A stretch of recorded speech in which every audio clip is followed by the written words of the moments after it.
In a small district town in Haijung Province, two eateries stood directly opposite each other on the busy main street.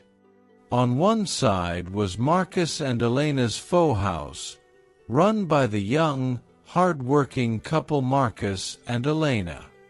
On the other side was Vanessa's Rice and Noodle Shop, owned by the middle-aged Mrs. Vanessa, a sharp-tongued, hot-tempered woman who was always quick to compare herself with others.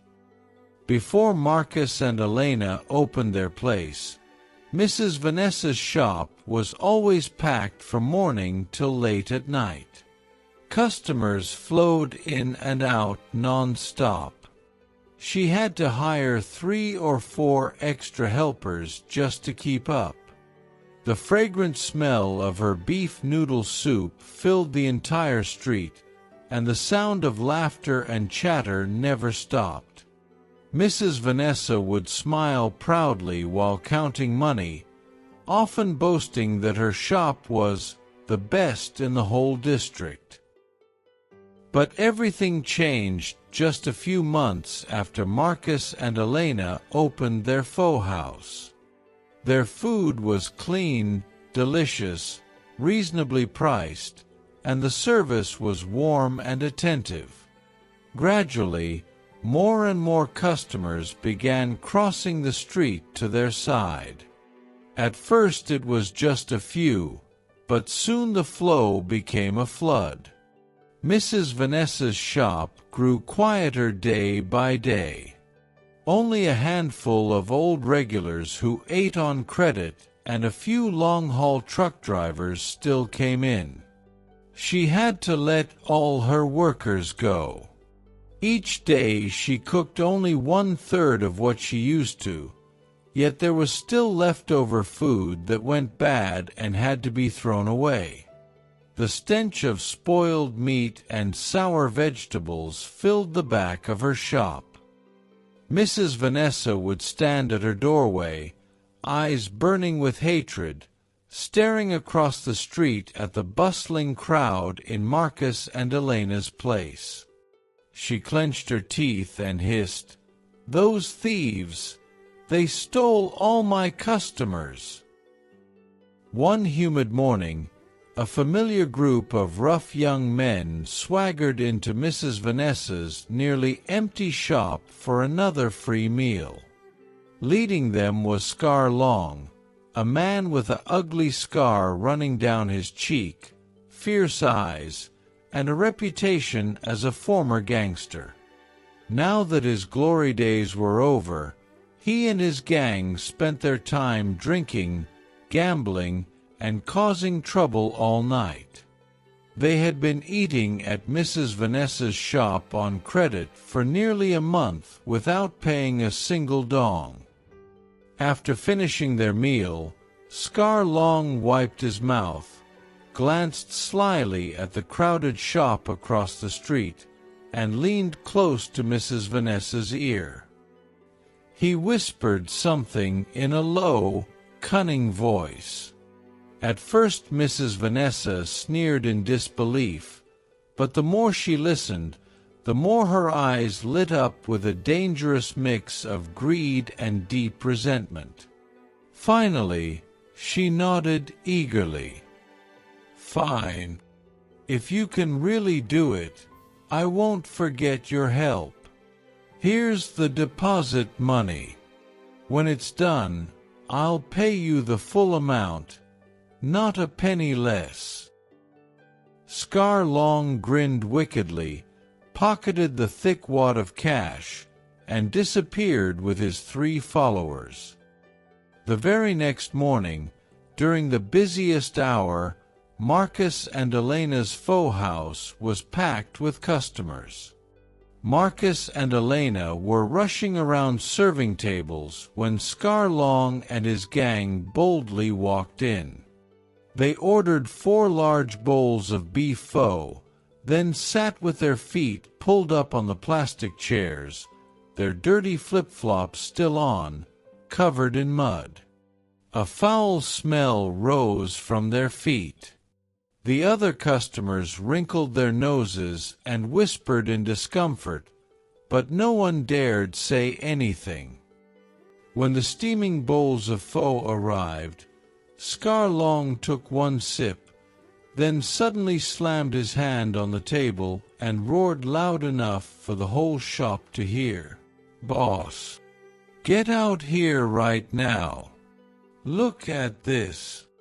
What the hell did you put in my pho? Are you trying to poison us?" The entire restaurant fell silent. Marcus rushed over and turned pale when he saw a large dead cockroach floating in the bowl. He knew immediately it was a setup, but with the shop full of customers, he tried to stay calm. He apologized politely and offered to replace the bowl. The gang refused. They began shouting and cursing even louder, flipping over tables and chairs. Customers panicked, quickly stood up and left without finishing their meals. Some even left without paying. The once lively and warm atmosphere was destroyed in minutes, replaced by fear and disgust. Marcus could no longer hold back. He pointed straight at Scarlong and said angrily, "I know you didn't come here to eat. You came to destroy my business. Why is everyone else fine, but only your bowl has a cockroach? You must have dropped it in yourself and then made a scene." Scarlong kicked over another table and stepped closer, eyes bloodshot. "You got any proof? If you don't compensate us today, this isn't over." A loud argument broke out. Marcus stood his ground firmly. In the end, the gang left angrily, but not before turning back to give a threatening laugh. The next morning, when Marcus opened the shop door, both he and Elena were horrified. The entrance was covered with stinking trash bags, dog feces, dirty water, and ugly red paint scrawled with vulgar words. The stench was unbearable. They immediately called the police. Security camera footage clearly showed 4 masked figures dumping trash and vandalizing the shop at night. The police summoned Scarlong and his gang. After a few cleverly worded trap questions, the men panicked, slipped up, and confessed. Luckily, the police did not investigate further. Mrs. Vanessa was terrified for a few days, trembling every time she heard a siren. But her hatred for the couple across the street still burned fiercely inside her. Instead of stopping, she decided to go even further, hiring someone to do something far more terrifying. From then on, strange and frightening things began happening at Marcus and Elena's faux house. Customers became fewer every day. Elena started feeling unusually exhausted, constantly drowsy, and her mind felt foggy. She would mix up orders, bringing beef pho when someone asked for chicken noodles, or serving sweet tea instead of iced coffee. Marcus grew frustrated and argued loudly with her several times. Elena herself couldn't understand what was happening to her. It felt as if someone else was controlling her thoughts. The worst moment came on a Sunday morning. Their 2 young children, Tommy, 8 years old, and Lily, 6 years old, were brought to the shop to play while their parents worked. While Marcus and Elena were busy outside, The kids went behind the shop to play near the large water tank. Tommy slipped and got his clothes dirty. He asked Lily to scoop some water to wash. Because the tank was too high, Lily climbed onto a chair and leaned over. Suddenly, she let out a terrified scream and fell headfirst into the tank. Tommy stood frozen outside. He clearly saw a pale, long arm rise from the dark water, grab Lily's hair, and drag her down violently. He wanted to scream for his parents, but his whole body was paralyzed, as if frozen solid. His mouth opened, but no sound came out. Tears streamed down his face as he watched his little sister struggle desperately in the murky water. Fortunately, a customer who had gone to the back to use the restroom noticed Tommy standing stiff like a statue. He slapped the boy's shoulder hard. Tommy snapped out of it and burst into tears, screaming, "Uncle! Save my sister! She fell into the water tank." The man immediately jumped in and pulled Lily out. Water poured from her mouth and nose.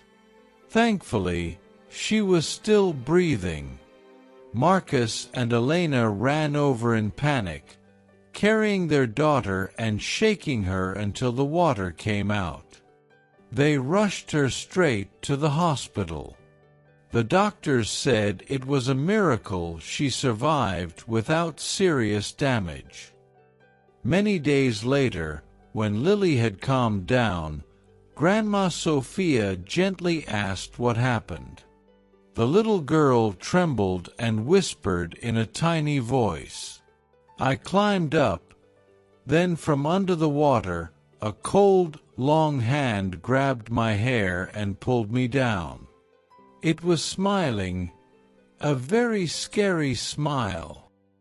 Marcus and Elena didn't believe her, thinking she was just traumatized and imagining things. But Grandma Sophia, with her many years of life experience in the countryside, frowned deeply and shook her head. "This is not normal. There is something very wrong with your shop." After Lily's accident, even more terrifying events followed. Fresh beef bought from the slaughterhouse the previous evening and stored carefully in the freezer would be rotten by morning, leaking foul-smelling water even though the freezer was working perfectly. Only their shop had this problem. Other restaurants using the same batch of meat had no issues. Every night in the kitchen, strange noises echoed, rattling, clattering sounds as if someone was rummaging through the ingredients and breaking dishes. When Marcus ran in with a flashlight, everything went silent, but a strange rotten smell lingered in the air. One late night, Elena went to the bathroom and came back to see Marcus standing motionless in front of the water tank, head bowed low, staring into the dark water. She called his name several times but got no answer. When she returned to bed, she nearly screamed. Marcus was still lying there, snoring peacefully. So who was the person at the tank? She quickly checked the security camera and froze in horror. The footage showed her talking to empty air. There was no one standing by the water tank. That same night, Elena crept out again to check. Suddenly, she heard footsteps following right behind her, matching her exact rhythm. When she deliberately changed her pace, the footsteps lagged slightly, revealing they were not her own. As she reached for the light switch, a freezing chill ran down her spine. A deep, hollow male voice whispered right next to her ear. "Why are you out here?" She spun around and saw Marcus standing there. But the moment she turned on the light, he vanished. When she looked back at the water tank, a shadowy figure stood there, looking almost exactly like Marcus, 90% identical, but its skin was deathly pale and translucent, its eyes sunken, and its mouth twisted into a grotesque smile. "Are you looking for me? Come here.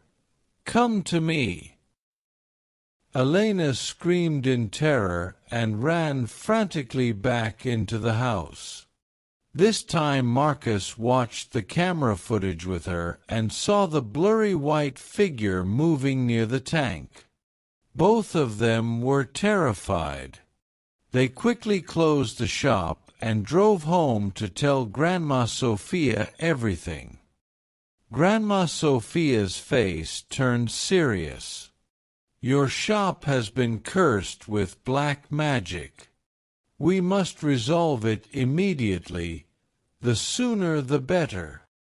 The next morning, Grandma Sophia and Elena went to see a well-known spiritual master in the region. The moment the master saw Elena's gray, dull forehead, he shook his head. "You have been hit with a very powerful and evil curse. This type of sorcery doesn't just ruin your business and drive away customers. It can slowly take your life as well." He cast divination sticks, then rolled a hard-boiled egg over Elena's body.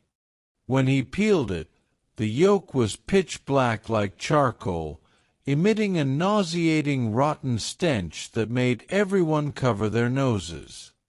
The master confirmed, "This is a combination of rat curse, love curse, and death curse. The person who cast it wants your family to collapse completely and die slowly." He placed a bowl of clear water on the altar and began the exorcism ritual.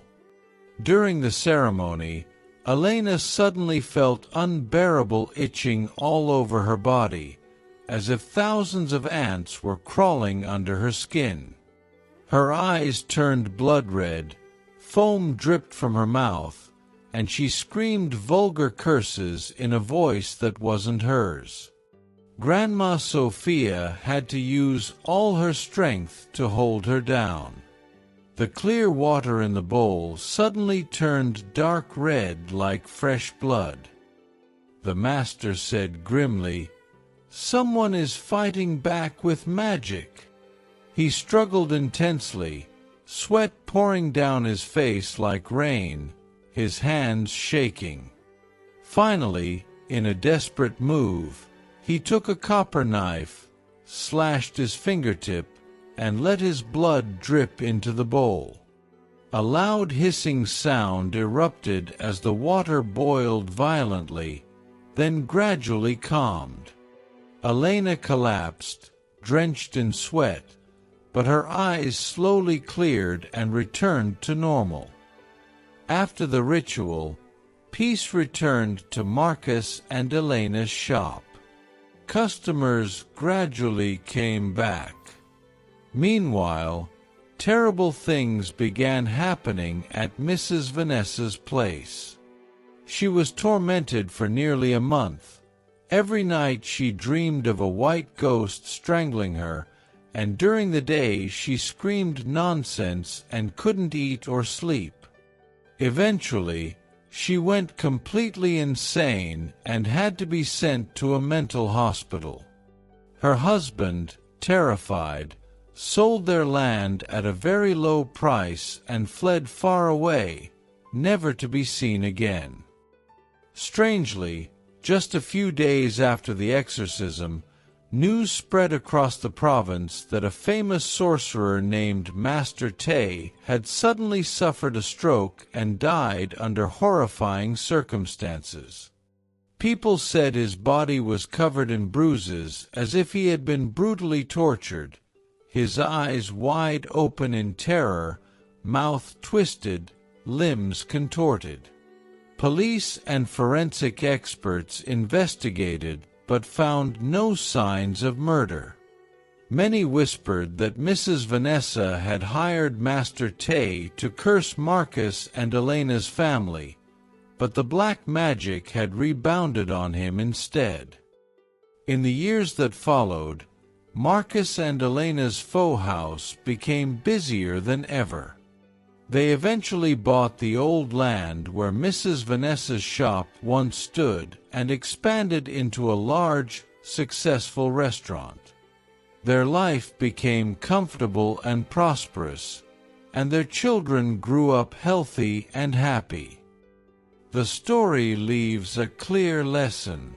Sometimes in life, what truly belongs to you will come naturally without you having to fight for it. But what is not yours, no matter how many schemes, tricks, or even dark curses you use, will only bring disaster upon yourself in the end.